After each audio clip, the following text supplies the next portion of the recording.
नमस्कार, मेरा नाम है प्रियदर्शनी सिंह और आप देख रहे हैं खुलासा न्यूज। ऐसा कौन है जिसकी आत्मा को शांति मिली है सुशील कुमार की गिरफ्तारी के बाद?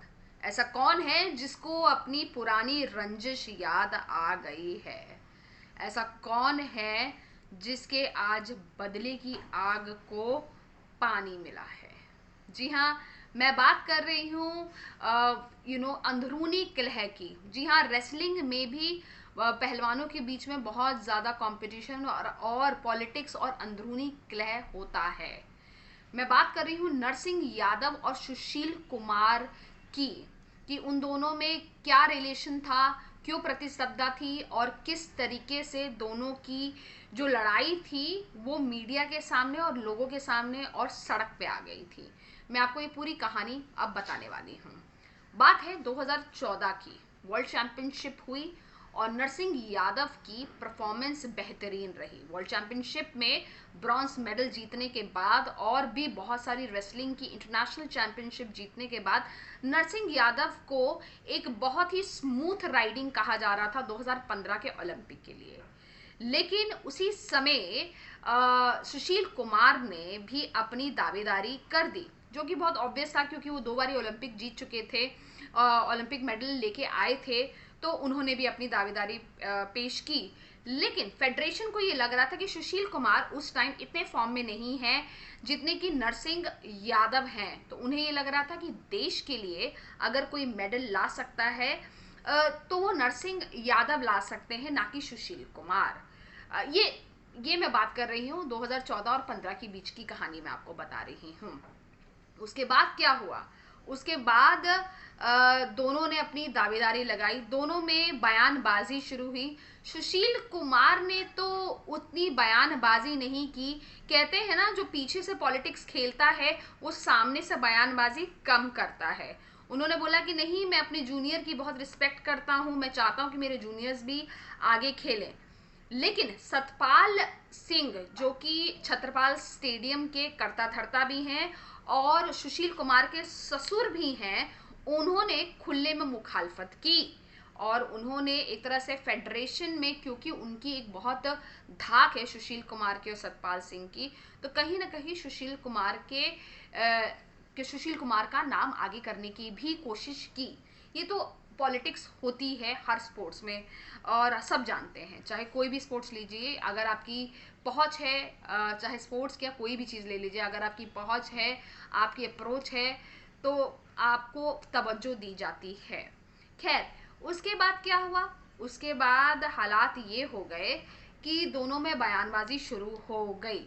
लेकिन फेडरेशन ने बोला कि चलिए आप दोनों के बीच में मुकाबला कर लेते हैं। सुशील ने भी बोला कि हाँ, मुकाबला होना चाहिए। लेकिन आज मैं कुछ पुरानी वीडियोस नरसिंह यादव की देख रही थी, उसमें नरसिंह यादव ने साफ बोला कि मैं जब ऑलरेडी वर्ल्ड चैंपियनशिप में भी अपनी दावेदारी बना चुका हूँ, मेरा एक नाम है, मैं फॉर्म में हूँ, तो मुझे किसी के साथ दावेदारी करने की क्या ज़रूरत है। और मुझे लगता है कि सीनियर्स को जूनियर्स को मौका देना चाहिए, ना कि चीज़ों को पकड़ के रखना चाहिए। ये बयान साफ स्टेटमेंट है नरसिंह यादव की 2015 की, और ये वीडियो भी हर जगह मौजूद है। खैर, उसके बाद क्या हुआ? दोनों में फेडरेशन ने चूज किया नरसिंह यादव को।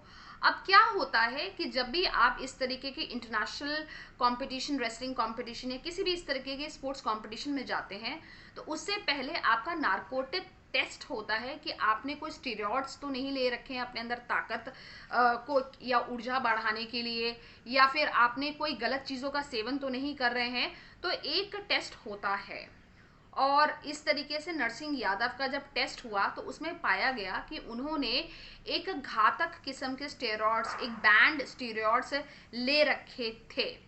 नरसिंह यादव की उसके बाद अगले दिन ही स्टेटमेंट ये आई कि ये मेरे साथ साजिश हुई है, ये मेरे साथ किसी ने साजिश की है और मेरे खाने में कुछ मिला दिया गया है। छत्रपाल स्टेडियम के कर्ता धर्ता सतपाल यादव थे, तो एक तरह से इनडायरेक्टली उन्होंने, एक जितेश करके जूनियर पहलवान था जो कि छत्रपाल स्टेडियम में ही पहलवानी करता था सतपाल सिंह के अंडर और सुशील कुमार के अंडर, तो उसके ऊपर एफआईआर की और साथ में डायरेक्टली नाम नहीं लिया लेकिन इनडायरेक्टली दबी जबान में कह दिया कि मेरे खाने में कुछ मिलाने की कोशिश की है सुशील कुमार के द्वारा और उनके ससुर सतपाल सिंह के द्वारा। और लेकिन खैर फेडरेशन ने तब भी उन्हें ग्रीन झंडी देके रियो ओलंपिक्स में भेजा। और रियो ओलंपिक्स में भी जाने से पहले आपकी टेस्टिंग होती है, आपको टेस्ट किया जाता है कि आपने कोई ड्रग्स लिए हैं या नहीं लिए हैं। लेकिन उसमें नरसिंह यादव का टेस्ट जो था वो पॉजिटिव आया और उन्हें 4 साल के लिए बैन कर दिया। एक पहलवान के लिए जो करियर स्पैन होता है एक पहलवान का या किसी भी स्पोर्ट्स पर्सन का, वो बहुत शॉर्ट स्पैन होता है। तो 4 साल बहुत मायने रखते हैं एक पहलवान के लिए बैन हो जाना इंटरनेशनल लेवल पे खेलने के लिए। और ये बहुत बड़ा धक्का और बहुत बड़ा सेटबैक था नरसिंह यादव के लिए। और नरसिंह यादव को अनफॉर्चुनेटली घर पे बैठना पड़ा और अपना रेसलिंग करियर तो उन्होंने किया बट नेशनल लेवल पे कर रहे थे, इंटरनेशनल लेवल पे नहीं कर पाए। और उन्होंने उसके बाद खुले में ये क्लेम किया कि मेरा करियर तबाह करने में सतपाल सिंह का और सुशील कुमार का बहुत बड़ा हाथ है। सुशील कुमार ने तो उस पर कुछ नहीं कहा हमेशा की तरह, लेकिन सतपाल सिंह ने खुलेआम ये बोला कि देश का मुंह काला किया है नरसिंह यादव ने। तो मतलब खुले में एक तरह से उनके ऊपर ये ब्लेम लगा दिया कि उन्होंने देश के साथ गद्दारी की है। नरसिंह यादव जोर जोर के बोलते रहे कि नहीं मैंने नहीं किया है, मेरे खाने में कुछ मिलाया गया है। और ऐसा नहीं है कि ये पहली बार हो रहा है।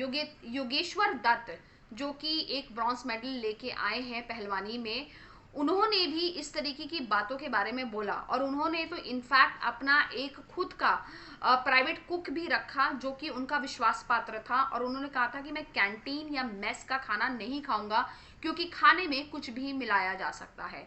और इस तरीके की बयानबाजी और भी बहुत पहलवानों से आई थी छतरपाल स्टेडियम के बारे में, वहाँ के खाने के बारे में, वहाँ के मेस के बारे में।